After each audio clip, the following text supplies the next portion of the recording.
Mr. Holt.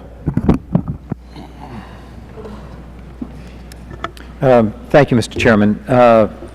To try to bring some balance to the discussion here, I would like to direct my question preceded with some comments to Mr. Dalschmidt. It's interesting that they say unions win 2/3 of the votes, but 35% of the petitions are given up.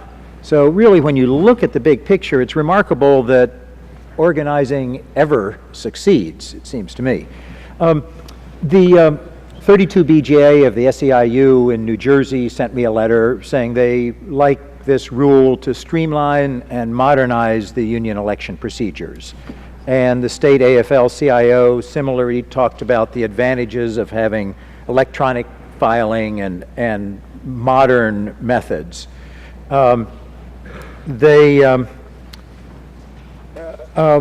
they're making a bigger point. This is not just about efficiency. It's more than bureaucratic efficiency.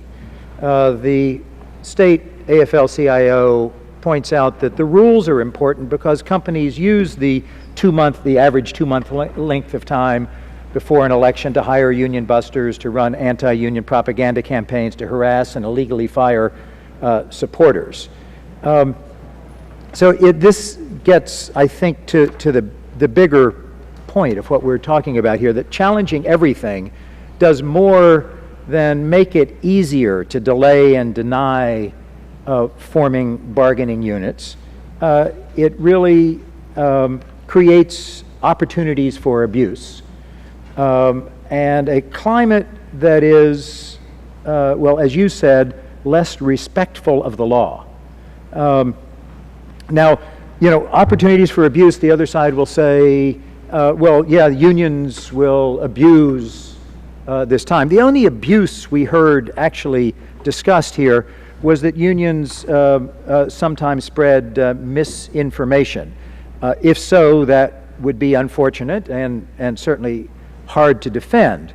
But employers are able to penalize workers through onerous work assignments, cutting wages, layoffs, contracting out, threatening shutdowns and surveillance and threats and harassment of leaders. And in many cases, employers have targeted those who were election observers or witnesses at NLRB hearings. This is not an even playing field. And it seems to me these regulations are a small step toward a good but small step toward a more even playing field. But what I'd like you to expand on, and I'm sorry I've taken some of the time that I'd like to hear from you about, is, in addition to workers being threatened with plant closing, which occurs in 57% of the campaigns, or workers interrogated about how they're going to vote in 64% of the campaigns, I'd like to hear you say a little bit more about what this does for respect for the law, how this changes the climate in America. Well, this actually goes to the comment I wanted to make with Representative Rowe when he spoke about the benefits of private ballot elections. And we could have a completely separate hearing about secret ballot elections versus neutrality agreements. But certainly, these rules are to amend the secret ballot procedure.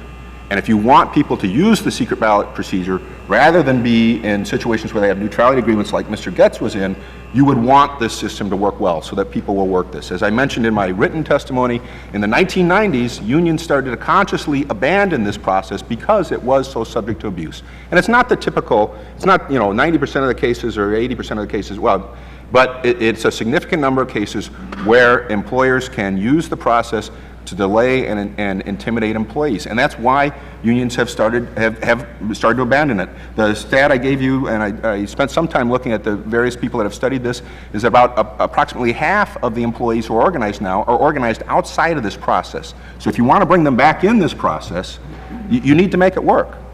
Now, in terms of updating electronic filings and things like that, under the current processes, I don't think my daughter would ever get notification of any of this, because if it's not electronic, she doesn't pay attention to it. So for us to leave the board with a process where employers file things with the board sends it to the union files things with the board sends it to the employer, and they use the mails to do all that is just ridiculous. And to give these things electronically, the names and addresses and so forth, things the company already has, there's nothing violating privacy there, is No. there? Thank you. The gentleman's time has expired.